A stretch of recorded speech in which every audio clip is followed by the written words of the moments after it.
నమస్కారం మిత్రులారా. నిన్న గౌరవ ముఖ్యమంత్రి గారు అసెంబ్లీ సాక్షిగా చాలా విషయాల్ని సవివరంగా మాట్లాడుతూ చెప్పినటువంటి విషయం మీ అందరికీ తెలుసు.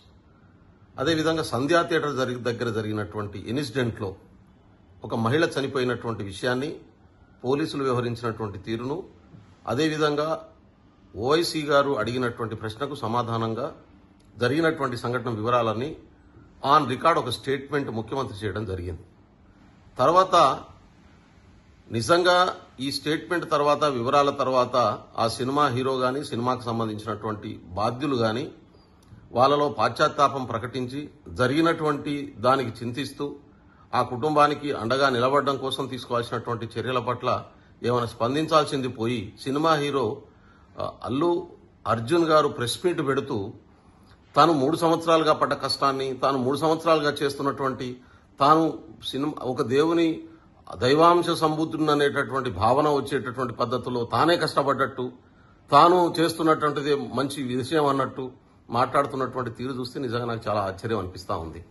ఆయన ప్రవర్తనలో గానీ, ఆయన బాడీ లాంగ్వేజ్లో గానీ, ఆయన మాట్లాడుతున్నటువంటి తీరులో గానీ ఎక్కడ ఇంత పాశ్చాత్తాపం లేనటువంటి పరిస్థితి, అవగాహన లేనటువంటి పరిస్థితి, స్పష్టత లేనటువంటి పరిస్థితి చాలా స్పష్టంగా చెప్తుంది. ప్రభుత్వం వీళ్ళకు ఏమైనా ప్రత్యేక చట్టాలు లేనటువంటి విషయం అర్థం చేసుకోవాల్సినటువంటి అవసరం ఉంది. భారత రాజ్యాంగం ప్రకారం ఈ దేశంలో ఉన్నటువంటి పౌరులందరికీ ఒకటే చట్టం ఉంటుంది. చట్టం ప్రకారమే నడుచుకోవాల్సినటువంటి అవసరం ఉంటుంది. సినిమా హీరోలైనా, సెలబ్రిటీలైనా, ఇంకెవరైనా వాళ్ళకి ప్రత్యేకమైనటువంటి హక్కులు, చట్టాలు ఉండవనే విషయం తెలవకుంటే ఇంతకంటే దౌర్భాగ్యం ఇంకోటి ఉండదు. వాళ్ళు చేసినటువంటి తప్పుడు విధానాల వద్ద, తప్పుడు నిర్ణయం వల్ల మాస్ జనం ఉండేటటువంటి సంధ్యా థియేటర్ దగ్గరికి వచ్చి సినిమా చూడాలని అనుకోవడమే తప్పు. ఎందుకంటే మాస్ జనం ఉన్న దగ్గర క్రౌడ్ ఎక్కువ ఉంటుంది, ప్రాబ్లం అవుతుంది. నిజంగా సినిమా థియేటర్లో సినిమా చూడాలనుకుంటే చాలా మల్టీప్లెక్స్ థియేటర్స్ ఉన్నాయి, పోయి చూడొచ్చు కదా అల్లు అర్జున్ గారు. కానీ అవన్నీ వదిలిపెట్టి మాస్ దగ్గరికి వచ్చి వాళ్ళని ప్రొవోకేట్ చేసేటటువంటి పద్ధతిలో చేపులు ఇప్పడం, నేను అది తప్పు కాదన్నట్టు మళ్ళీ భావన చేయడం, మనిషి చనిపోయిన తర్వాత కూడా నాకు తెలియదని చెప్పడం, ప్రభుత్వం తరపునిచ్చినటువంటి అసెంబ్లీలో మాట్లాడినటువంటి స్టేట్మెంట్ ను కౌంటర్ చేసేటటువంటి పద్ధతిలో మాట్లాడడం, ఇవంతా కూడా అహంకారపూరితమైనటువంటి విధానం. చట్టం పట్ల గౌరవం లేకపోవడం, రాజ్యాంగం పట్ల గౌరవం లేకపోవడం, సానుభూతి లేకపోవడం, కనీసం పాశ్చాత్తాపం లేకపోవడం తెలియజేస్తుంది తప్ప ఇంకోటి కాదు. కాబట్టి ప్రభుత్వం, తెలంగాణ ప్రభుత్వం, నేను మళ్లీ కోరుతా ఉన్నాను, చాలా సీరియస్ గా నిర్ణయం తీసుకోవాల్సినటువంటి అవసరం ఉంది. ఎవరైతే చనిపోయినటువంటి మహిళ కుటుంబాన్ని ఆదుకోవడం కోసం ఇప్పటికే ప్రభుత్వం అన్ని రకాల చర్యలు తీసుకుంటా ఉంది. బెనిఫిట్ షోర్ల పేరు మీద తీసుకునేటటువంటి అన్ని నిర్ణయాలు రద్దు చేయాల్సినటువంటి అవసరం ఉంది.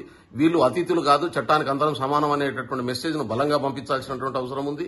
ఇక ముందు ఎవ్వరు కూడా ఇటువంటి వాటికి పాల్పడకుండా ఒక గుణపాఠం నేర్పించాల్సినటువంటి అవసరం ఉందని చెప్పి నేను ప్రభుత్వాన్ని కోరుతా ఉన్నాను.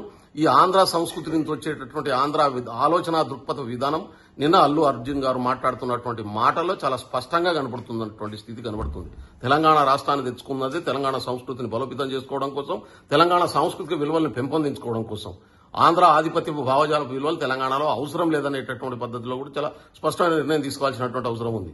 రెండోది, ఇటువంటి ప్రజల్లో దొంగతనాలు నేర్పించేటటువంటి సినిమాని కూడా ప్రజలు బైకాట్ చేయాల్సినటువంటి అవసరం ఉంది. నమస్కారం.